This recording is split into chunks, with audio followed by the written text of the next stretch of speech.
They locked us in a cage, me and my colleague, I see. And then they went. And then around 11, 12 during the night, they came back with this guy who was shot. He was so angry, said, "No, man, guys, what have you done? I trusted you. Why did you betray me like this?"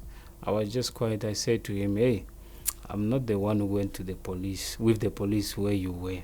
And I didn't even know that you were at which hospital. I'm not the one who went with the police there. If you want to blame someone, blame this friend of yours who sold you out to the police." So then they put us in one cage. So there was a fight. Now we started to fight. These two guys were blaming me now. He said, "You know what? You are the one who actually caused us to be arrested. If you never called us to come and rob where you are working, none of this would have happened. Because we were okay, wherever we were robbing, we were never getting caught. But since you called us, look what has happened now. If we are going to be sentenced, you are going to see when." You understand? So they were threatening me and all these things, you see. But now, so after 3 days, I told them that actually we're discussing, because we're in one cell, we're discussing and say, sometimes there's this thing in prison, even in police cells. Even if you are sorry for what you have done, you want to show remorse, but because of what other people you'll find in there will tell you, they will influence you negatively. Say, "Hey, never confess. Ungavumikala. Once uvumikala, I'm telling you, you are gone." They can even give you life sentence. Guys who have done this before, who have been in prison many times than you, longer than you. You understand me? This is what they do. You see, they will tell you, no, even if, let's say, whatever that you committed, let's say if it's murder, it was in self-defense, you acted in self-defense, and it was not the intention to kill that person, it was just an accident. When you get in prison or in police cells, you find people, especially if you open up to them and tell them what happened, they will start to influence you negatively, tell you that, hey, you know what, never make mistake and tell the truth. Those people, they don't judge fairly. They don't look at at the evidence and things like that, or the motive or what happened and stuff like that. No, to them, you have killed a person. Whatever you say, it means nothing. You see. So when we started hearing these things from people now, we told ourselves that, guys, you know what? We need to create a story now. We need to come up with a story that we don't know each other. You see, this is what the guys were telling us now. That tell them that you guys, you don't know each other, Even in court, when they ask you, you tell them that, no, the only reason you agree that you know each other is because of you were beaten by the police. So I had no choice. If I never said that I know this guy, they were not going to stop. They were going to hate me. So this is what we did now. Now the problem was the co-accused now. He doesn't know anything.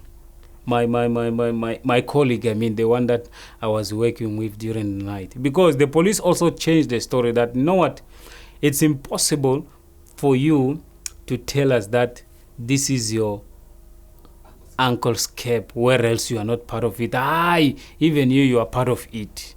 So, but now we couldn't as well bail him out, tell the police that, no, this guy doesn't know anything, because we're not admitting to the crime. Once we do that, it means that we are admitting to the crime.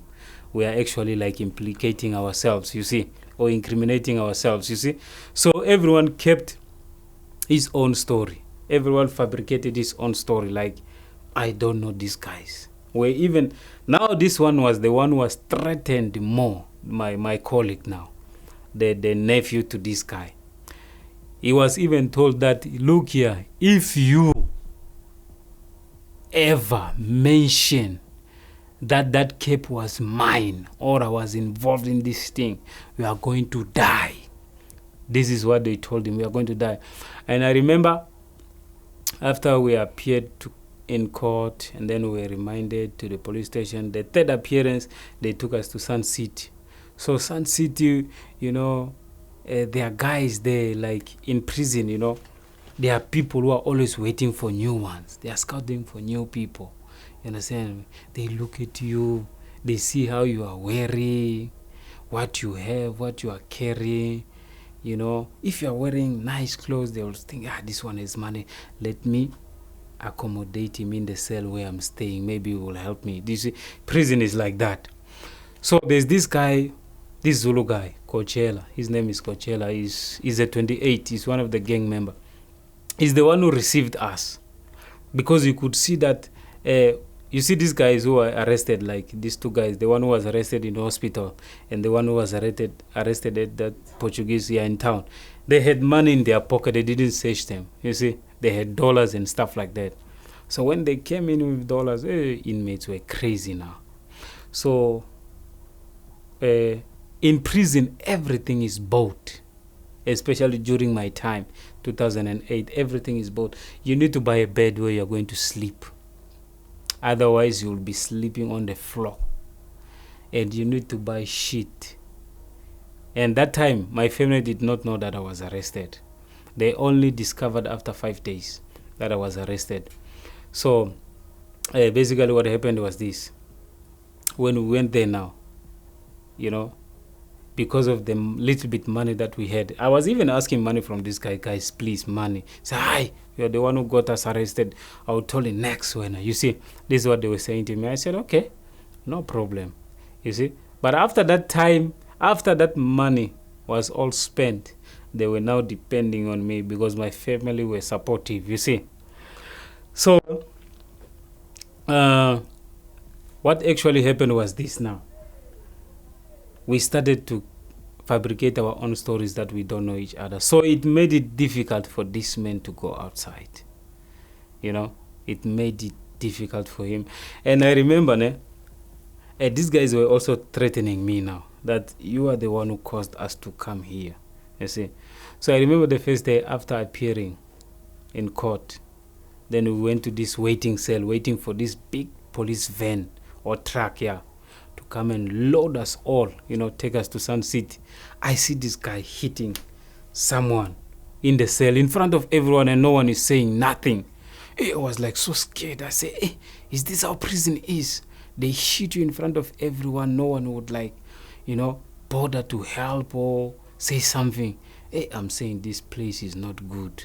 Plus these guys now, they're against me again, saying that I'm the one who actually caused them to be arrested. What am I gonna do? Should I become violent as I was outside? I said, this is the only way for me to survive. I need to be aggressive. I need to be violent. If somebody speaks to me, or even if we are arguing, I want to wait.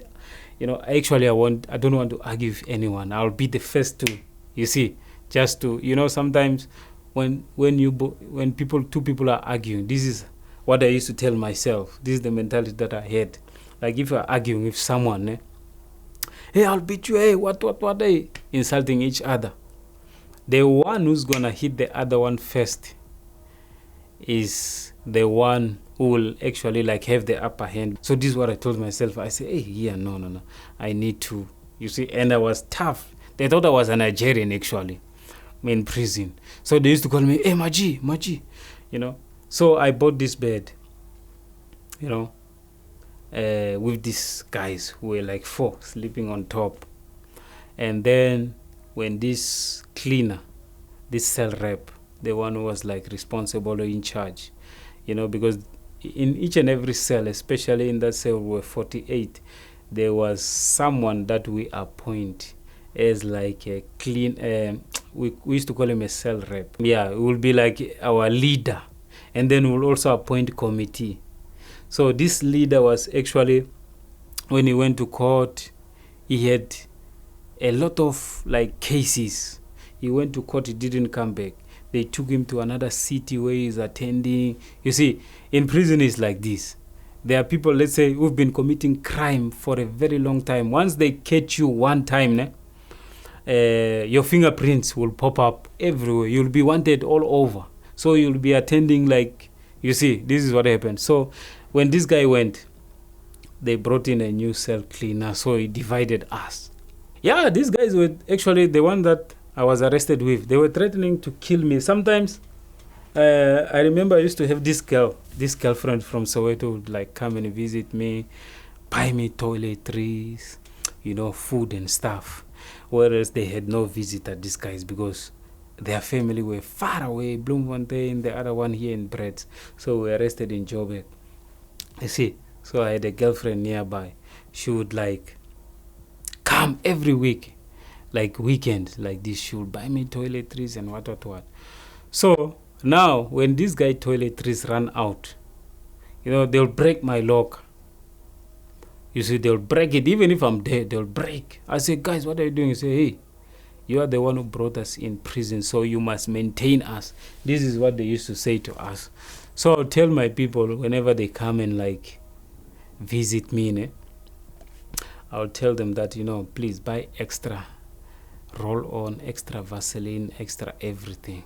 And sometimes when you're coming from visit, they are gangsterism who own like passages, places like this territory belongs to such gangsters. So whenever you pass here, you need to pay rent, things like that you are using our street. They will tell you that even on the outside, cars, they pay rent. You know how? By being roadworthy. They go and buy those, what you call. So, yeah, they say, even here, you're going to pay. This is our place. You see? So I just look at them like this. I say, guys, you know what? This thing of gangsterism is nothing to compare to what I will do. I say, me, I drink human blood. This is what I used to tell them. I don't want to eat your flesh, man. You understand? I don't want to eat your blood. Just to scare them, you understand? And I could see that these guys are scared because they're also human. Gangsters or no gangsters, at the end of the day, they are human. They also got emotions, feelings and stuff. They become scared like each and everyone.